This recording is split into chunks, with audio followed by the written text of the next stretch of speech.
In a wild 2025 Australian Grand Prix, Kimi Antonelli's debut might go slightly under the radar, but the Italian rookie showed that he has something in him that might be worth paying attention to.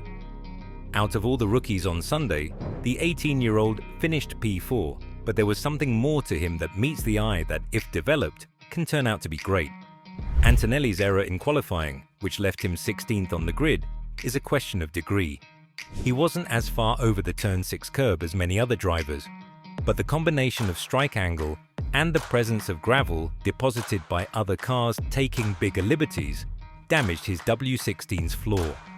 Starting so far back would have been a substantial challenge even if the weather had been favorable on Sunday.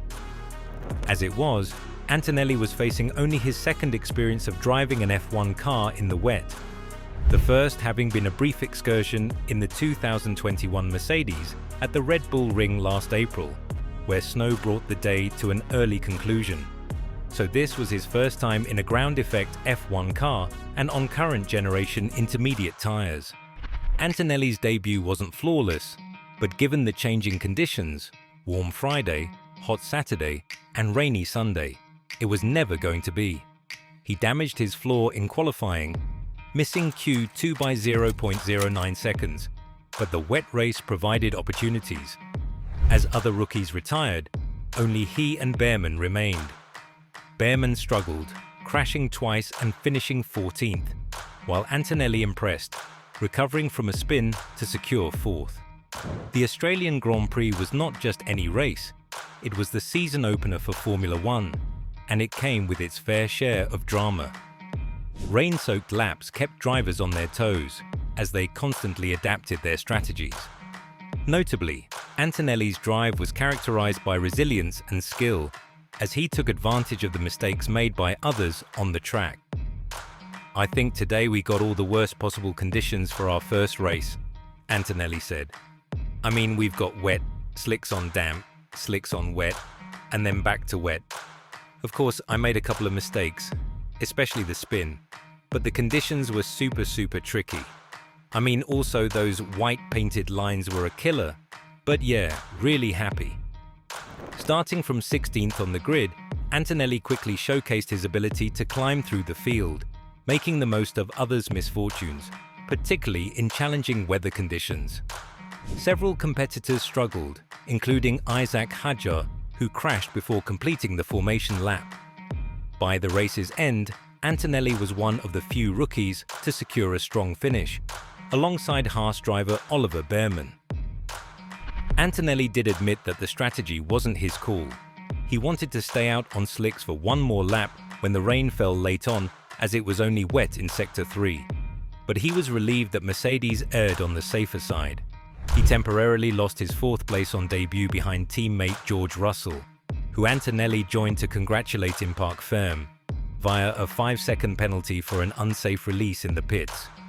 A penalty Mercedes boss Toto Wolff wasn't entirely convinced was justified, and later successfully had overturned. Antonelli's penalty stemmed from an incident during the pit stops, where he was judged to have been released unsafely, narrowly avoiding a collision with Sauber's Nico Hülkenberg. Mercedes challenged the decision, providing additional evidence from onboard cameras and overhead footage to the FIA. After reviewing the appeal, the stewards determined that the pit release was not unsafe, leading to the penalty's reversal, and Antonelli eventually finished 4th. Regardless, this was one of the best displays by any driver in the 2025 Australian Grand Prix, and the best debut by a mile. After the race, Wolff sounded unsurprised by how well Antonelli drove, saying Mercedes always knew the potential and understood very well Antonelli's capacity to perform under pressure. And it's no surprise, given Antonelli has shone in wet conditions before. His maiden Mercedes F1 test in Austria put him on the map.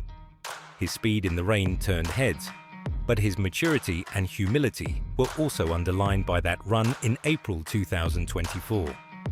His 2024 F2 sprint race win at Silverstone also deserves mention. At no point during that contest was there a suspicion that Antonelli was fazed by the bad conditions. The only surprise, perhaps, is that Antonelli immediately delivered such a display so quickly in his Mercedes F1 career.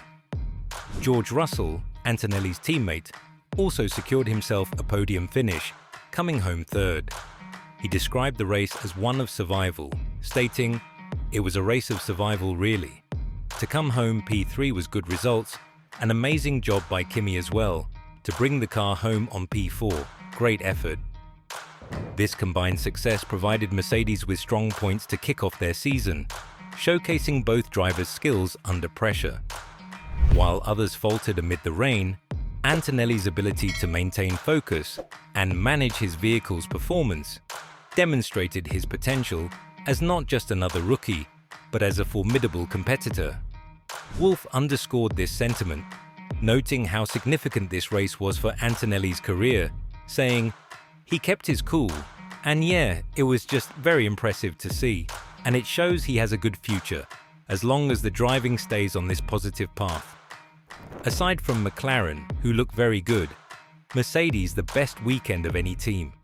Their drivers took advantage of the chaos around them and limited mistakes, and the pit wall made the right calls to keep the drivers competitive. There are lots of positives to draw from today if you are a Mercedes fan. Even Russell talked about how he felt that Mercedes were a step ahead of Ferrari as he shared a podium with Norris and Verstappen. "The pace of the car was kind of where we finished, really," he said. "We definitely seemed a step ahead of Ferrari, but the McLarens especially seemed a big step ahead of us."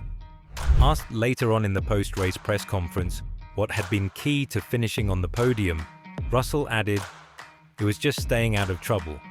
To be honest, from the beginning, it was clear that these guys were just too quick for us, and we were quicker than the Ferraris, so I was kind of in no man's land, and I just made the decision quite early on that the best way to approach this race was just to bring it home. If I risked it more, there was no more reward on the table because they were just so far ahead." There was something very noticeable about Antonelli's laps this weekend. He approaches corners with a single, confident sweep. However, he then mixes in smaller, high-energy corrections, whereas Russell typically eases the steering from his initial movement in a controlled manner, minimizing lateral loads as the corner progresses. The way Mercedes evolved in FP3 was crucially different, reflecting the distinct stages of their respective careers. This became even more significant in qualifying, where Antonelli's surprising Q1 exit contrasted sharply with Russell briefly looking like a pole contender. Antonelli's FP3 onboard footage revealed two key differences compared to Russell. Over his 5 flying laps, he showed inconsistency at turn 6, a critical and challenging right-hander leading into one of the track's main acceleration zones. On his first attempt, he confidently ran close to the gravel, but on his second, he clipped it before adjusting his approach. GPS traced data from their respective flying laps, where Russell was nearly 0.3 seconds quicker, showed that Antonelli braked significantly later, but then had to fully lift off mid-corner. In contrast, Russell maintained some throttle through the same section, where he had crashed late in last year's race. Another major difference was at the exit of turn 11, where Antonelli appeared visibly aggressive in off-board shots. He repeatedly pushed to the very edge of the exit curb, picking up dirt on his tires each time. Russell initially did the same when FP3 began, but by the end, he was braking earlier into the corner, allowing him to hold a tighter exit line and gain crucial fractions of a second. Ultimately, the biggest gap between them in FP3 stemmed from Antonelli's lift at turn 6. Interestingly, after FP3, Toto Wolff suggested Antonelli was simply building confidence. Yet before qualifying, he already seemed comfortable throwing the W16 around. However, in qualifying, his aggressive approach proved costly, especially a small misstep at turn 6 that had significant consequences. Definitely, Mercedes can be satisfied with their start to the new season. The challenging conditions tested both the drivers and the team operationally, but they managed the race with composure and efficiency. With constantly changing weather and several crucial decision points, They made the right calls at the right moments, which contributed to their strong result. George Russell delivered a well-judged performance, maximizing the best possible outcome. Lacking the pace to challenge McLaren at the front, he prioritized tire management, carefully conserving his intermediates in the first half of the race. He navigated the tricky conditions as rain began to fall on dry tires and secured the team's first podium of the season. Kimi Antonelli also impressed on his debut, and with the season now underway, the team will focus to the next race in China. The Shanghai circuit presents a different challenge compared to Melbourne, offering valuable opportunities to further understand the W16's performance relative to its competitors. Mercedes will aim to build on this positive start and deliver another strong weekend. Do you think Mercedes can be a competitor this year? Let us know in the comments down below, and we will see you in the next video.